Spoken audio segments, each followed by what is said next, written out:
You ask Tiger to solve.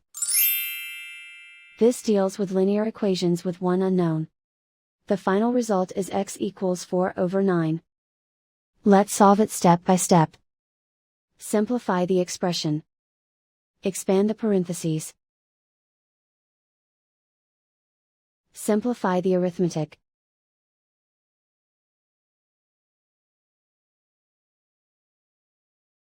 Group all constants on the right side of the equation. Add 3 to both sides. Simplify the arithmetic.